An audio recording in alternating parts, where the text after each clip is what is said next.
Okay, so I think so. I stumbled on this. I mean, if I had my way, I probably would have wanted money first, right? But I thank God that that didn't happen because He has taught us how to be very prudent.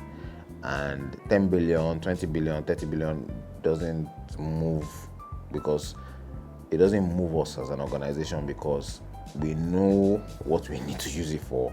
And the way we've built has been very organic, where you have less than you need. Now that forces you to think. So it's good that it started as no money, but it also showed that it's possible to make something out of nothing. So first of all, for us, I won't say we had a blueprint, but I can tell you what worked. We saw an opportunity. So we have a landowner that is sitting down and the land has been there for years. We come in with an opportunity to say after 1 year you're gonna get a house and some money. Let's build 4 houses here. We give him a concept of what that land is today and what his house is gonna be. He trusts us enough to say, go ahead. We don't have any money at that time. We don't have any collateral at that time. So we go and meet an investor to say, sir, we'll be as transparent as possible with you. These are the drawings. We have a joint venture.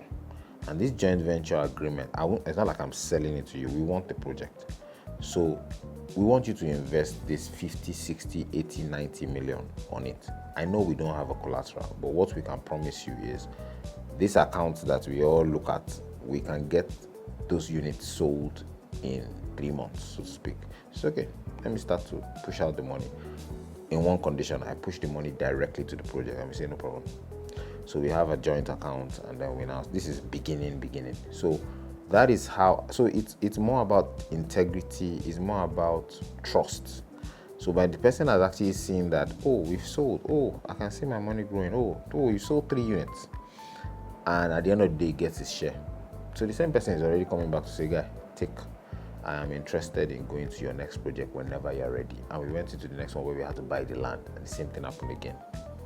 So the creativity in showing that trust and transparency, there are many people that have money that they just want to trust who is with that money, So the banks make it a little difficult, and initially you can't do that. So they're actually individuals. Most times when you start businesses, they say, we'll start with friends and family. I mean, I agree. So in this case, it wasn't a friend. It was just someone that introduced us to the person. So I think it's important to, and again, for architects, it's easy because you have clients and they trust you because you've done things for them in the past. So if you could actually do up a development appraisal and pitch it, if you do the pitching right, you probably get the people in without collateral. Sometimes you have to give indirect collaterals, which is your reputation. Apart from your reputation, you can say things like, oh, we're going to use a joint bank account and we're going to pay the money to the project. You will see the money go into the project. So for you to see it go to the project, all you're after is the asset grows. So once the asset grows, just know that you actually own the assets. You can actually tell the investor that you own this asset we are building.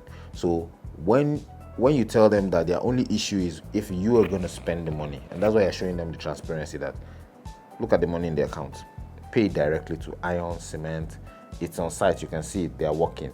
So by the time the project has scaled to maybe like first floor, the person starts being comfortable. Okay, I own it till you sell it.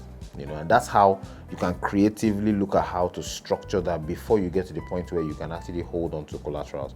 Now, things are getting a lot better now once you have built that trust, because you can have third-party collaterals where you pay for, and you can also build your own collateral as you go along. But these are the finance options that you can creatively get. Clearly, you might probably have to do that for a couple of years for people to trust you. But I have people that don't even deal with banks because they feel that banks don't even understand the structure of a development. They give you a short moratorium. They tell you have to pay back at a certain time. You're under pressure. Meanwhile, you have a very good project that's profitable, that if you just take your time and do it right, you can sell properly. So I think most importantly, it is how creative you are in raising the finance. You pitch projects as architects to other people. You show them how the design is going to work. So how much more you pitching it to? So you're adding the finance part of it and say, look, I need 10 people that can bring in 20 million. we're going to do this, and give you. And then don't be greedy from the beginning. It's better you work for the investors initially so they have that trust to plow it back. This is what worked for me.